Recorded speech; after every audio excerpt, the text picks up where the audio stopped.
तवाफ-ए-दिल, episode 5। T rights novels. गवार न हो तो, सौम्या मुंह बनाकर बोली तो एहराम उसे घूर के रह गया। यूनी आ गई थी तो वो उतर गई। सुनो, अकेली कहीं मत जाना, मैं खुद पिक करूंगा, बला की संजीदगी सजाए बोला था तो सौम्या ने हाँ में सर हिला दिया और आगे बढ़ गई जहां आम के पेड़ के नीचे मनाल बैठी थी जो दोस्त सौम्या की थी। बट देख एहराम हयात को थी जो अपनी ऑडी को बैकटन लेकर ऑफिस के रास्ते पर डाल रहा था, लेकिन निगाहों की तपिश ने एहराम को देखने पर मजबूर किया। जहाँ मनाल मोहब्बत से देख रही थी वहीं सौम्या मनाल को घूर रही थी। ऐसा व्यू एहराम को मजा दे गया था, शायद इसलिए उसे हंसी आ गई। ऐसे मत देखो, मुझे पता है मैं हसीन हूँ, मनाल अपने दांतों की नुमाइश करते हुए बोली। वो बहुत खुश थी क्योंकि उसे एहराम दिख गया था। अच्छा सुनो, अब उसकी आवाज में मिठास खुली थी। जल्दी बोलो, क्लास भी शुरू होने को है, सौम्या बेजारी से बोली। तुम अपने उस कजन से एक बार करवा दो, बोलकर जुबान दांतों तले दबा गई। मनाल की जुबान की मिठास का राज अब उस पे खुला था। शर्म करो तुम, मनाल अपनी नहीं तो मेरी इज्जत का ही ख्याल कर लो, वो नाराजगी से बोली। लो, इसमें गुस्सा होने की क्या जरूरत है, मनाल अपनी ही धुन में बोली। एक काम करो, तुम एहराम को ही किडनैप कर लो, जितनी चाहे उतनी बातें करती रहना, मुझे लाइव बेइज्जत होने का कोई शौक नहीं है। सौम्या को बिल्कुल भी अच्छा नहीं लगा था। मनाल को वो जाहिल किसी रियासत के शहजादे की तरह लगता था। जाहिल एहराम नहीं बल्कि तुम हो, या यूं कहो सौम्या अहमद जाहिलनी ही नहीं अंधी भी है, जिसे ऊंचे कद का handsome well educated well settled शहजादों सी आन बान वाला बंदा नहीं दिखता। शायद उसे सौम्या की बातें बुरी लगी थी। पहले उस जाहिल की रिस्ट्रिक्शन देख लो, फिर कोई ओपिनियन बनाना करना, शायद पछताने से बच जाओ, सौम्या गंदा सा मुंह बनाते बोली तो मनाल अपना सर पीट कर रह गई। वैसे तुम्हारी तो मंगनी हो गई है, कुछ तो शर्म कर लो, सौम्या कांधे पे बैग ठीक करती बोली। ओहो, बुरा मान गई, तुम तो मेरी बेस्ट फ्रेंड हो, मनाल सौम्या का हाथ पकड़ती प्यार से बोली तो उसने एक झटके से अपना हाथ छोड़ाया। पता नहीं कौन सा भूत सवार रहता है तुम पे, सौम्या परेशान होके बोली। एहराम हयात का भूत, दांत की नुमाइश करते बोली, जिस पर सौम्या घूर कर रह गई। बहुत खुशकिस्मत हो तुम यार, मनाल एक अदा से बोलती उसे देख रही थी। क्यों, हैरत से मनाल को देखती बोली। क्योंकि रोज तुम्हें मेरे शहजादे का दीदार जो नसीब होता है, लहजे से खुशी झलक रही थी। चुप कर जाओ यार, कहती चली क्लासरूम की तरफ गई। आज एहराम हयात अपने दोस्त साहिल आफंदी की शादी में आया हुआ था। तुबा फरीदी वर्ल्ड सफदर फरीदी आपका निकाह साहिल आफंदी वर्ल्ड कमाल अफंदी से 2 करोड़ सिक्का रायजुल वक्त तय पाया है, क्या आपको ये निकाह कबूल है? काजी साहिब ने अपना सवाल तीसरी बार दोहराया था, मगर तुबा पत्थर बनी बैठी थी, उसकी काली आंखें हर जज्बात से आ रही थीं।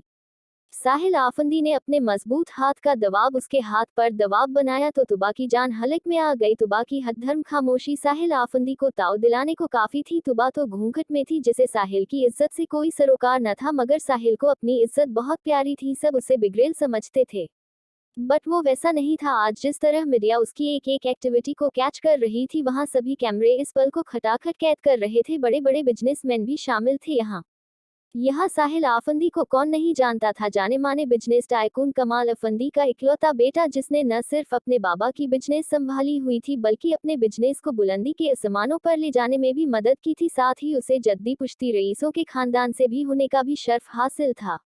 तुबा जानती थी ये शादी उसे खुशी नहीं दे सकती थी। उसके माँ बाप ने उसकी शादी सिर्फ साहिल की दौलत और शोहरत से कर रहे थे, जिसका शायद कोई मलाल उसके बाप और भाई को नहीं था। उसका रोना खाना छोड़ना भी काम न आया था। तो यहाँ साहिल अफंदी का भी यही हाल था, वो भी शादी करना नहीं चाहता था, लेकिन अपने बेटे के लिए उसे मानना पड़ा था। फर्क सिर्फ इतना था, साहिल अपने बेटे के लिए दूसरी माँ ला रहा था, जबकि तुबा फरीदी एक अनचाही बीवी और माँ बनने जा रही थी। जब सफदर फरीदी ने तुबा फरीदी को मरने की धमकी दी तो वो इस शादी के लिए मानी थी, बट काजी के पूछने पर उसके लब लॉक हो गए थे। तुबा की खामोशी साहिल को अपनी बेइज्जती महसूस हो रही थी। तुबा ने एक सर्द निगाह अपने हाथ पर डाली, फिर काजी साहब को देखा। कबूल है, लिपस्टिक से बेनियाज, या यूं कहे बगैर लिपस्टिक, लब हिले थे। सब ने सुख का सांस लिया था। कमाल अफंदी ने तुबा के झुके सर को तंजिया देखा, जो उनके पैरों की धूल के बराबर भी नहीं थी जज, मगर एक मजबूरी ने उसे कमाल अफंदी की बहू बनने पर मजबूर कर दिया था। वो उसे आम हालात में अपने सामने बर्दाश्त नहीं करते। कुजा के बहू के रूप में अपने ही घर में देखना सुहाने रूह था, मगर मजबूरी ये थी कि उनकी हमपल्ला बहू ने अपनी 2 साल के बेटे की भी परवाह न की और अपने आशिक के साथ भाग गई थी। अपने पोते की खातिर कड़वा घूंट पी कर रह गए, जबकि मिसेस कमाल अपनी छोटी सी नाक पर मगरूरियत सजाए बैठी थी।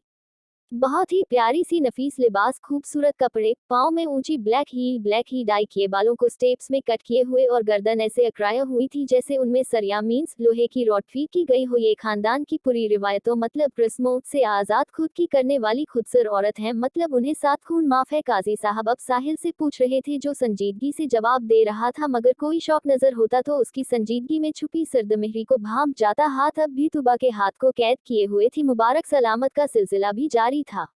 इस जिल्लत के बदले तुम्हें जो जिल्लत, जो रुसवाई, जो दर्द, जो तकलीफ मिलेगी उसे सहने के लिए तैयार रहना मिसेस तुबा। साहिल कमाल, वो उसके कान में झुका हुआ ठंडे लहजे में जहर उगल रहा था। उसके सुकून को आग दिखाकर खुद शांत सा मुस्कुरा रहा था। कैमरामैन उसे पोज समझकर खटाखट क्लिक किए जा रहे थे। कंटिन्यू। मेरे चैनल पर बने रहने के लिए थैंक्स। अगर आप चैनल पर नए हैं तो चैनल को सब्सक्राइब जरूर करें, साथ ही बेल आइकॉन दबाना न भूलें ताकि हमारी आने वाली अगली स्टोरी आपको पहले मिल। अगर एपिसोड पसंद आए हो तो लाइक शेयर एंड कमेंट जरूर करें। Thanks a lot.